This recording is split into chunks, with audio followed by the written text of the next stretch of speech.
For the 7.5 years since New Jersey voters passed a constitutional amendment authorizing sports betting, the state Senate and the governor's office have been fighting an expensive legal battle against the professional sports leagues to implement sports wagering. Finally, the U.S. Supreme Court voted 6-3 last week to uphold our sports betting law. The win in the nation's highest court is a major victory that will propel economic growth, create jobs and boost state revenues. And it couldn't come at a better time. For the Meadowlands and Monmouth Park racetracks, legalized sports betting will provide the additional revenues needed to boost purses and preserve thousands of jobs. That, in turn, ensures the continued economic viability of New Jersey's horse breeding industry, which plays a vital role in preserving open space. Atlantic City, which is experiencing a rebirth with the new Hard Rock and Ocean Resort casinos opening on the sites of the shuttered Trump, Taj Mahal and Revel properties, sports betting promises to draw a new clientele of fantasy sports bettors. It will also help transform Atlantic City into a destination for high rollers who had to fly to Las Vegas or Reno for big sports betting weekends when the Nevada casinos effectively enjoyed a monopoly for decades. For New Jersey taxpayers, sports betting will generate tens of millions of additional revenue to underwrite programs for seniors, citizens and the disabled. Once the Meadowlands, Monmouth Park and the casinos are up and running with on-site and online betting and a new sports betting hall on the site of the former Garden State Racetrack in Cherry Hill. But that's just part of the benefit to the state budget, because sports betting will generate additional sales and hotel tax revenues, as well as income taxes and other economic spin-off from the new jobs created. And for property taxpayers in Bergen, Atlantic, Monmouth and Camden counties where the new sports betting facilities will be located on the sites of racetracks and casinos, the bill provides a share of the tax revenue to both the host county and municipality to hold down property taxes. The story continues below the video. Close. Supreme Court struck down a ban on sports betting on Monday, May 14, 2018. NorthJersey.com. For the leadership of the New Jersey Senate, which backed the state attorney general's office in its 8-year lawsuit to legalize sports betting, for former Gov. Chris Christie, and particularly for my former colleague, former Sen. Ray Lesniak, who made the sports betting fight his personal mission, the victory is both sweet and long overdue.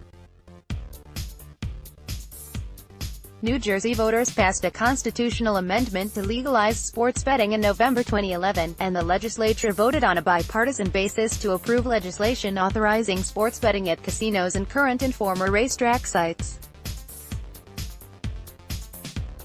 The professional sports leagues immediately went to court to challenge New Jersey's law, citing the 1992 Federal Professional and Amateur Sports Protection Act that limited sports betting to just 4 states, a classic federal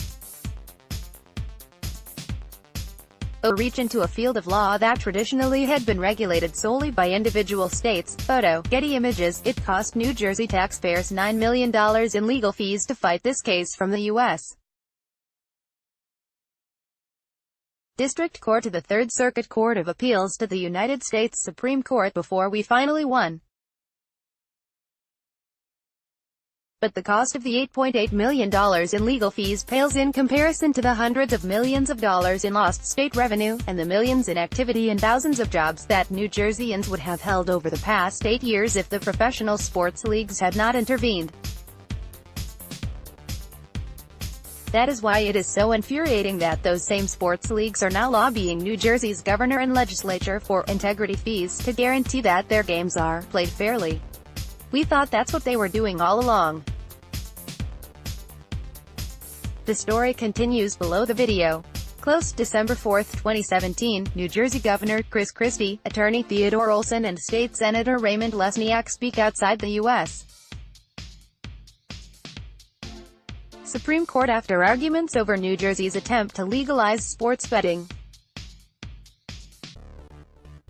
Herb Jackson, NorthJersey.com. This is nothing short of a last-second Hail Mary pass by the leagues that cost us millions to try to make a fast buck and get something for nothing. As I wrote to the governors and legislative leaders of the other 49 states today, I am prepared to pay the professional leagues exactly what Nevada's sportbooks have been paying them for decades, nothing. The last thing we need is to give the professional sports leagues integrity fees that provide them with a financial interest in jacking up sports betting revenue by putting their thumbs on the scale to ensure that big market teams that will bring in bigger betting revenues get to play in their championship games. Sports betting. Atlantic City's Borgata to take sports bets on first day. Regulators allow it. Sports betting 101, futures bet. Parlay. If you're betting on sports in NJ, these are the terms to know. 5 questions on sports betting. When can you bet in New Jersey?